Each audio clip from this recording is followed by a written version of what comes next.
औज़ुबिल्लाहि मिनश्शैतानिर्रजीम बिस्मिल्लाहिर्रहमानिर्रहीम।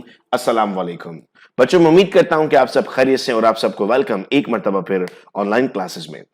स्टूडेंट्स, हम एग्जाम से एक दिन पहले ये क्लास इसलिए रखते हैं ताकि हमारे जहन में एमसीक्यूज बहुत ज्यादा क्लियर रहें, ताजे रहें और नेक्स्ट डे जब हम पेपर दें इंशाल्लाह तो हमारा पेपर बहुत अच्छा हो। ये प्रैक्टिस हमने सेकेंडरी के स्टूडेंट्स के साथ भी की थी, आपके भी इससे पिछले पेपर्स में ज़ूलॉजी में, केमिस्ट्री में ये फॉर्मूला हमने अपनाया था। आज के इस पेपर में भी बेटा हम ये करने जा रहे हैं। सबसे पहले हमारे पास अब सवाल है STP 0.5 mole of a gas occupied. देखो एसटीपी कह रहा है तो आपको ये बात याद होनी चाहिए कि एसटीपी पर एक मोल के लिए बेटा आपके पास आता है 22.4। तो आपने कितना मोल कर दिया? हाफ मोल कर दिया। जब आपने इसको हाफ कर दिया बेटा तो ये भी कितना हो जाएगा? हाफ हो जाएगा। तो हम कहेंगे 11.2। तो इसका सही जवाब क्या बन गया? 11.2 बन गया। फिर सवाल है the number of moles in 58.5 gram of NaCl।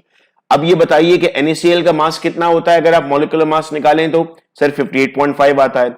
58.5 को आप जब 58.5 से डिवाइड करेंगे तो क्या आंसर आएगा? 1 आंसर आएगा। तो इसका सही जवाब क्या हो गया? 1 इसका सही जवाब बन गया। Which number is 5 significant figure? तो सिग्निफिकेंट फिगर के अगर रूल्स बेटा मैं अप्लाई करता हूं तो 302.10 इसके पास 5 सिग्निफिकेंट फिगर्स हैं। So that's the correct answer. Raindrops have spherical shape because a sphere has least surface to volume ratio. The quantity relationship between the substance according to balance equation। देखो एक तो quantitative कह रहा है और balance equation कह रहा है, तो सही जवाब क्या बनेगा बेटा? Stoichiometry is the right answer. Evaporation is always a cooling process. आपने इस बात को जरूर फील किया होगा कि जब कभी पसीना आता है आपको तो उसके बाद थोड़ा सा आपका हाथ ठंडा होता है। इसका मतलब है कि एवापोरेशन से क्या हुआ सर? एवापोरेशन बेसिकली एक कूलिंग प्रोसेस था जिसने आपकी बॉडी को कूल किया। नेक्स्ट क्वेश्चन है the empirical formula for compound is CH2O and it's molecular formula is 60। Molecular mass 60 है। फार्मूला क्या होगा सर? इसकी आसान ट्रिक ये है कि इसका मास कैलकुलेट कीजिए जरा। तो ये 12 है, ये 16 है, 2 है, ये आएगा 30। जब 60 को 30 से डिवाइड करेंगे तो 2 आंसर आएगा बेटा। अब इस फार्मूला को 2 से मल्टीप्लाई कर दें। C1 है तो C2 हो जाएगा, H2 है तो 4 हो जाएगा, O1 है तो 2 हो जाएगा। नेक्स्ट आपके पास आता है the product of pressure and volume has the dimension of energy. चूंकि PV आपके पास एनर्जी के बराबर है, वर्क के बराबर आपने पढ़ा है फर्स्ट लॉ ऑफ थर्मोडायनेमिक्स में, और वर्क को हम एनर्जी के इक्वल कह रहे हैं। The tendency of liquid to cling together, एक दूसरे के साथ जो मिलता है सर उसे हम नाम देते हैं cohesion property. Giving equation PCl5 से बना PCl3 और Cl2। डेल्टा H पॉजिटिव है। डेल्टा H पॉजिटिव है मतलब ये एंडोथर्मिक रिएक्शन है। Concentration of chlorine at equilibrium will be increase by lowering of temperature. No sir. Adding PCl3, अगर आप PCl3 ज्यादा डालेंगे तो आगे बढ़ जाएगा।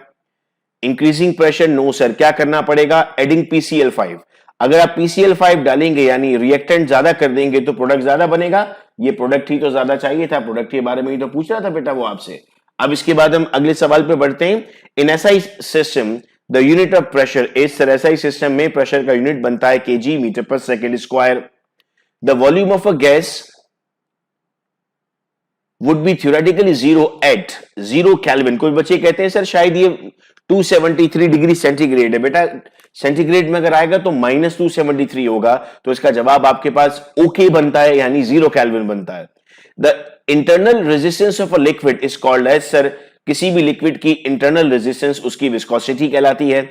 द वैल्यू ऑफ आर, अब वैल्यू ऑफ आर तो बहुत सारी यहां लिखी हुई है लेकिन यूनिट देखना होगा।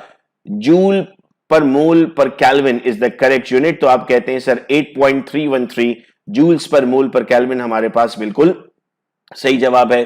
Capillary action of liquid is due to, sir it is due to surface tension. दो सॉलिड हैं जिनका सेम क्रिस्टल है तो सर उसे हम आइसोमॉर्फस कहेंगे क्योंकि आइसो का मतलब सेम होता है। On Kelvin scale absolute 0 is equal to, sir अब वो पीछे वाला न्यूमेरिकल जो अभी हमने MCQ पढ़ा था रिपीट हो गया। ये हो गया sir -273.16। The number of crystal system on the basis of unit cells, total 7 systems है हमारे पास।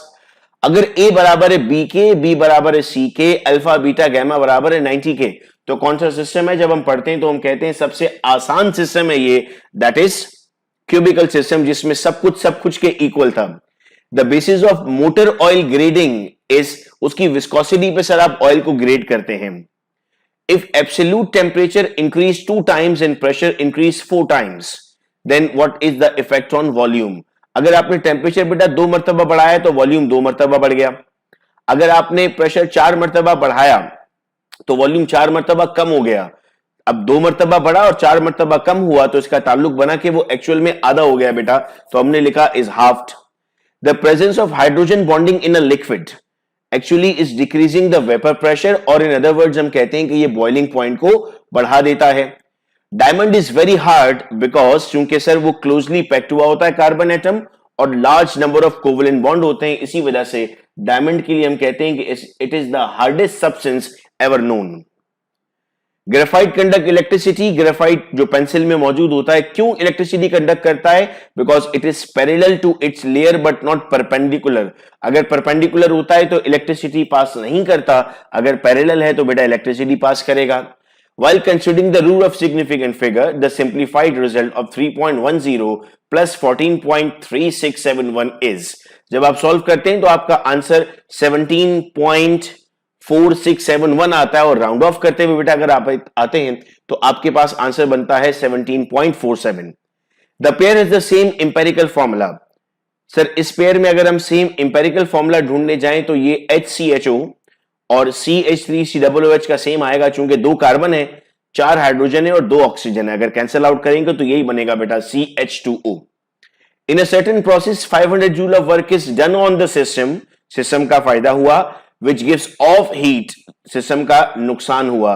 500 माइनस 200 आंसर आ जाएगा प्लस का 300। At constant pressure delta QP is equal to, sir derivation याद है आपको, it is equal to enthalpy, enthalpy को हम delta H कहते हैं।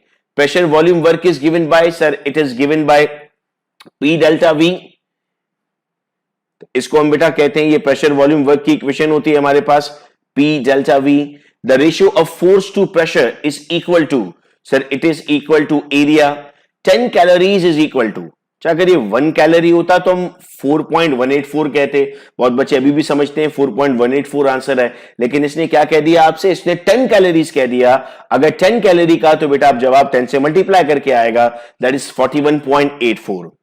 The relationship between H, E, P and V is of system given by, जब आप derivation करते हैं तो उस वक्त आप कहते हैं कि sir it is equal to, यानी enthalpy is equal to E plus P delta V। The reaction in which heat is evolved, heat बाहर निकलती है वो एक्सोथर्मिक है। For an exothermic reaction sign of H, delta H बेटा एक्सो के लिए हमेशा नेगेटिव होगा और उसमें हमेशा पॉजिटिव होगा एंडो के लिए। हेसिस लॉ किससे डील करता है sir? It deal with the enthalpy change of reaction. E plus PV क्या है सर? That is enthalpy. अभी ऊपर हमने ये बात की है, देखो थोड़ा सा लफ्ज घुमा फिराकर पूछता है, आपके पेपर में भी ऐसा ही हो रहा है कि अल्फाज थोड़े से घुमा फिराकर पूछे जाते हैं। The entropy is an example of, sir, it is an extensive property। अब सवाल आता है सर एक्सटेंसिव प्रॉपर्टी क्या होता है? वो प्रॉपर्टी जो मास पर डिपेंड करती है वो एक्सटेंसिव है, और जो मास पर डिपेंड नहीं करती वो इंटेंसिव कहलाती है। All of the following are intensive except, पानी का सरफेस टेंशन, डेंसिटी, किसी भी सॉलिड का मेल्टिंग पॉइंट क्वांटिटी के हिसाब से नहीं चलता, वो सेम रहेगा, लेकिन मास तो बदलता है ना, तमाम की तमाम इंटेंसिव है सिवाय मास के। 1 जूल किसके बराबर है? अब देखो 10 था, 41 के बराबर ना, तो अब हम कहते हैं, अब ये देखो उल्टा कर दिया सवाल। यहां पर आपको कैलोरी से जूल पूछ रहा था, अब यहां पर आपको क्या पूछ रहा है? 1 कैलोरी किसके इक्वल है? मैं नेक्स्ट क्वेश्चन पे ये क्वेश्चन था, अब देखो पूछ रहा है 1 जूल किसके इक्वल है, तो याद रखना इट इज इक्वल टू 0.239। सवाल घुमा फिरा कर पूछता है वो आपसे, हम ये जो डिस्कशन कर रहे होते हैं इसका फायदा यही होता है कि सर किसी भी तरह से सवाल अगर घुमाकर पूछ लिया जाए तो आप उसका जवाब दे सकते हैं। नेक्स्ट क्वेश्चन की तरफ बेटा हम बढ़ते हैं। नेक्स्ट क्वेश्चन है हमारे पास, first law of thermodynamics is based on, sir इसमें ओपन सिस्टम की भी बात की गई, क्लोज सिस्टम की भी बात की गई, आइसोलेटेड सिस्टम की भी बात की गई। अगर मैं आपको ओपन, क्लोज और आइसोलेटेड एग्जांपल देके समझाऊं तो मैं कहता हूं अगर चाय का एक कप है और उस चाय के कप को आपने खुला छोड़ दिया है कहीं पर, तो वो ठंडा भी हो जाएगा और कोई उसको पी भी सकता है, that is an open system.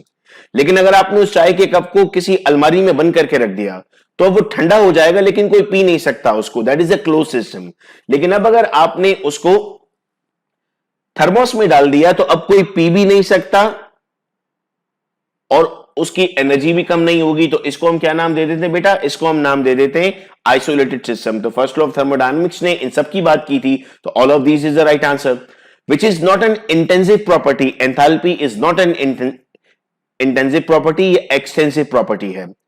The heat change in chemical reaction at constant volume, volume constant होता है तो पी डेल्टा वी पूरा जीरो बन गया था, और अगर पी डेल्टा वी जीरो बन गया तो delta is the right answer. Any real और इमेजिनरी लाइन और वॉल, रियल या इमेजिनरी हमेशा बेटा बाउंड्री है। 1 कैलोरी बराबर है 4.184 के, which is an example of endothermic melting of ice. Ice का मेल्ट होना कैसा रिएक्शन है सर? आइस का मेल्ट होना एंडोथर्मिक रिएक्शन है। A system absorb 20 joule heat, फायदा हो गया। एट कांस्टेंट वॉल्यूम, तो हम कहते हैं कांस्टेंट वॉल्यूम उस वक्त आता है जब हमारे पास हीट डायरेक्टली बराबर हो जाती है ना, अभी ऊपर भी ये बात हमने की। तो 20 जूल किसके बराबर हो गया? 20 जूल के ही बराबर हो गया। This is an intensive property. Sir ये सब कुछ तो एक्सटेंसिव है, लेकिन रिफ्रैक्टिव इंडेक्स कभी चेंज नहीं होता। अगर एक वैल्यू आ गई तो सेम रहती है रिफ्रैक्टिव इंडेक्स की। The bulk property of a system which are easily measurable are known as, जिनको बेटा आप आसानी से मेजर कर सकते हो उस प्रॉपर्टी को हम नाम देते हैं मैक्रोस्कोपिक, और जिन्हें हम आसानी से मेजर नहीं कर सकते उन्हें हम नाम देते हैं माइक्रोस्कोपिक। तो ये जवाब हो गया macroscopic. This is not an extensive property. अब आपको याद हो गया है कि इंटरनल एनर्जी, एंथैल्पी, एंट्रोपी, ये सब के सब हमारे पास एक्सटेंसिव है, सिवाय विस्कोसिटी के। वाटर की विस्कोसिटी या किसी भी विस्कोसिटी अगर मौजूद होती है हमारे पास तो हम कहते हैं कि वो सेम रहेगी, वो चेंज नहीं होगी। तो हमारे पास इस सवाल का जवाब बन जाता है कि इसकी हमारे पास विस्कोसिटी आंसर है। अगला सवाल, एट इक्विलिब्रियम, इक्विलिब्रियम पे क्या होता है sir? Rate of forward reaction बराबर हो जाता है रेट ऑफ बैकवर्ड रिएक्शन के। Dash gave the law of mass action, it was Goldberg and Waage who gave up the law of mass action. If KC value is 0.0194 and ratio between product and reactant is 0.0116, then कौन सा reaction होगा? Chapter 6 में बेटा page मौजूद है जिसमें हम direction predict करते हैं, उसको जरूर पढ़ लें, उससे हमें 2-3 एमसीक्यूज यहां अभी समझ में आ जाएंगे। फॉरवर्ड रिएक्शन तेज हो जाएगा बेटा। N2 plus O2 will form 2NO, क्या ट्रू है सर? जब दोनों का वॉल्यूम सेम होता है तो Kp और Kc की वैल्यूज बराबर आती हैं, तो हमारे पास आंसर हो गया Kp is equal to Kc। Which reaction gives very little product? Sir इसमें से एक ही वैल्यू ऐसी है जो हमारे पास नेगेटिव में मौजूद है, तो हम कहते हैं सर सबसे कम हमारे पास जो प्रोडक्ट बनेगा वो 10 एक्सपोनेंट -13 पर बनेगा। If the equation is 4NH3 5O2 4NO 6H2O, expression क्या बनेगी सर? हम जानते हैं प्रोडक्ट अपॉन रिएक्टेंट होता है और जो साथ में लिखा होता है वो पावर बनता है, तो NOH2O, इस पे 4 लिखा हुआ है, इस पे 6 लिखा हुआ है, पावर बन गई। यहां पर 4 है और यहां पर 5 है, पावर बन गई, तो ये ऑप्शन करेक्ट हो गया। केमिकल इक्विलिब्रियम स्टैटिक भी हो सकता है, डायनामिक भी हो सकता है। स्टैटिक का मतलब है एक ही जगह पर रुका हुआ भी हो सकता है, डायनामिक का मतलब है मूव करने वाला भी हो सकता है। The equilibrium H2 plus I2, delta H negative है, अगर राइट तरफ ले जाना है तो आपको टेम्परेचर डिक्रीज करना पड़ेगा, अदरवाइज बाकी जितनी कंडीशंस हैं उनका कोई फर्क नहीं होगा। प्रेशर का तो कोई फर्क ही नहीं है ना, ये भी 2 मोल है, ये भी 2 मोल है। जब 2 मोल आ जाए तो प्रेशर वाले को तो आप फौरन एलिमिनेट कर दो, उसका कोई ताल्लुक नहीं बचता बेटा। If volume of reactant and product is same, the equilibrium state is not affected by, अभी ऊपर यही वाली बात समझ रहे थे कि अगर वॉल्यूम सेम है 1 + 1 2 और यहां पर भी 2, तो प्रेशर का कोई इफेक्ट इसमें नहीं होता। A very large numerical value of Kc और Kp shows that reaction तकरीबन कंप्लीट हो चुका है हमारा। With an increase in temperature, a system involving exothermic reaction reverse direction में आएगा। अगर एक्सोथर्मिक को आप हीट देते हो तो वो रिवर्स डायरेक्शन में आता है बेटा, ये याद रखिएगा। For the direction 2NH3 N2 + 3H2, the relationship, अब यहां 2 हैं बेटा मोल, यहां पर कितने? 3 + 1 4 मोल है, तो इसमें हम कहेंगे now Kp is greater than Kc। For a reversible reaction if the concentration of reactant are double then the equilibrium constant, याद रखना इक्विलिब्रियम कांस्टेंट कभी नहीं बदल सकता क्योंकि वो कांस्टेंट है, वो सेम रहेगा। Which of the following can give order of reaction? Rate law से मालूम करते हैं ना order of reaction. The minimum energy needed by molecule to permit chemical reaction is called as energy of activation. जो कम से कम energy आपको चाहिए उसे आप नाम देते हो energy of activation का। Which one of the following solution is basic? इनमें से कौन सा solution basic है? तो हम कहते हैं sir sodium carbonate is a basic solution. Aqueous solution of Na2CO3, वही बात ऊपर बेटा यहां देखो दो मुख्तलिफ तरह से पूछी हुई है, इस तरह रिपीट होता है सवाल। Oxidation state of oxygen in Na2O2, sir -1 आता है, चूंकि ये +2 हो जाएगा तो उसके साथ कैंसिल आउट हो जाएगा। Colour of universal indicator in strong basic medium is purple. इसके कलर्स पे 3 सवाल मैंने अभी आगे आपसे पूछे हैं, चूंकि इसके कलर्स पर हमें सवालात पूछे जाते हैं पेपर में, तो उसका हमने बड़ा ख्याल करना है कलर्स का। The oxidation number of chromium is +6, आप कैलकुलेट करते हैं, मैंने वीडियोस भी सेंड की थी आप लोगों को ग्रुप्स में, चैनल पर भी आप अगर लिखते हैं साकिब कुरैशी ऑक्सीडेशन नंबर तो आपको इसकी ट्रिक पर वीडियो भी बेटा मिल जाएगी। If the rate of reaction is independent, sir if it is independent तो ये बन जाएगा 0 order. The addition of a catalyst to reaction changes, आप जब कैटलिस्ट डालते हैं तो वो क्या चेंज करता है सर? बेसिकली कैटलिस्ट चेंज करता है हमारे पास एनर्जी ऑफ एक्टिवेशन को, तो हम कहते हैं सर ये एनर्जी ऑफ एक्टिवेशन चेंज कर रहा है। The change in concentration of reacting substances in a unit time, time आ जाता है बेटा तो रेट लग जाता है, आप कंसेंट्रेशन चेंज की बात कर रहे हो तो बन जाएगा rate of a reaction. In metal conduction is due to movement of electrons, electron move कर रहे हैं जिसकी वजह से ये कंडक्शन हो रही है। A catalyst is a substance which increase the rate of reaction as it lowers the energy of activation.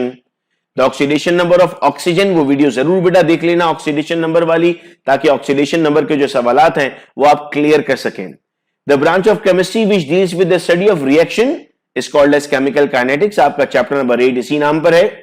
Reaction with high activation energy, जिसकी एक्टिवेशन एनर्जी बेटा ज्यादा होगी वो हमारे पास स्लो रिएक्शंस होते हैं, तो हम कहते हैं स्लो रिएक्शंस हैं ये sir. The reaction which involve both oxidation and reduction are called as, इसको सर रिडॉक्स रिएक्शन कहते हैं।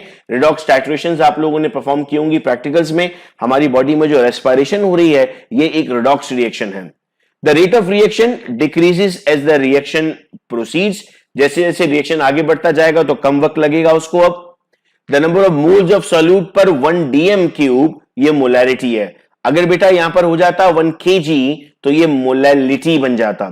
The colour of universal indicator in neutral solution it's green. The reaction of ions with water so as to change its pH is called as hydrolysis. The aqueous solution of NH4Cl as it produce HCl will be acidic. The aqueous solution of NaCl will be neutral. The process in which water molecule get attached with the solute ion और molecule, इस process को बेटा हम नाम देते हैं hydrolysis.